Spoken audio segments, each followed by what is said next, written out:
Région économique parmi les plus florissantes d'Europe, la province du Brabant wallon évoque le dynamisme, l'innovation et la qualité qui séduisent les investisseurs belges et étrangers. À la 4e édition de l'Africa Belgium Business Week, plusieurs entrepreneurs de la province du Brabant wallon n'ont pas raté l'occasion de présenter leur savoir-faire. Nous avons en Brabant wallon 400 000 habitants qui, nous l'espérons, nous faisons tout pour, 400 000 habitants qui sont heureux.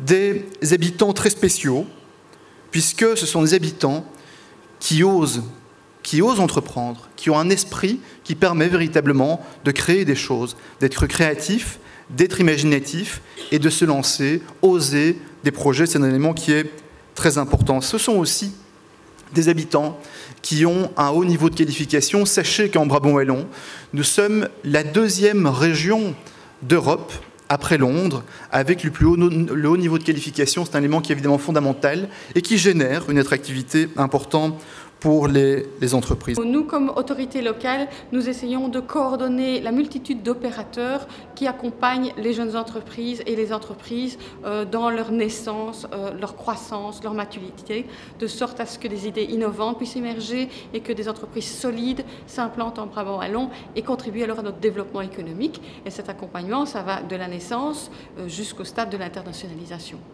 Moderniser, cela passe inévitablement par l'innovation. Certaines entreprises technologiques wallonnes sont des leaders mondiaux dans leur domaine, comme par exemple Cap Innov, dont la réputation reste incontestable dans la région. Nous sommes en fait un centre d'entreprise, un C2EI, comme on les appelle, donc centre d'entreprise et d'innovation. Notre rôle, c'est vraiment d'offrir aux entreprises, comme je l'ai dit, un contexte à 360 degrés dans lequel l'entreprise va pouvoir, dès ses débuts, trouver un accompagnateur pour lancer son projet, d'une part.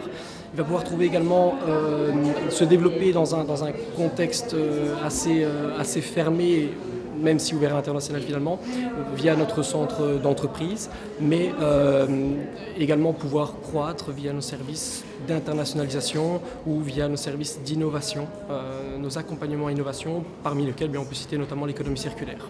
Outre le fait d'être ce pôle économique attractif, la jeune province veut pousser encore plus loin ses ambitions en termes d'innovation et de création d'emplois, et elle ne s'en cache pas. Nous avons beaucoup de jeunes entreprises qui se créent, qui s'implantent, mais nous savons que nous pouvons aller plus loin. Nous voulons pousser l'ouverture à l'international, et là nous avons encore du travail à faire. Et donc c'est pour ça que nous travaillons avec Africa Rise et que nous travaillons avec d'autres réseaux internationaux justement pour ouvrir. Et notre objectif, c'est que nos opérateurs accompagnateurs sont sur le réseau social de la communauté Africa Rise, mais notre objectif c'est de créer des contacts, des ponts avec les écosystèmes d'autres pays, donc des pays d'Afrique ou autres pays dans le monde, et donc c'est à ce réseautage international que nous voulons aboutir. Rappelons que la province du Brabant wallon est par ailleurs une destination de choix pour le tourisme d'affaires, grâce notamment à son accessibilité et à ses infrastructures.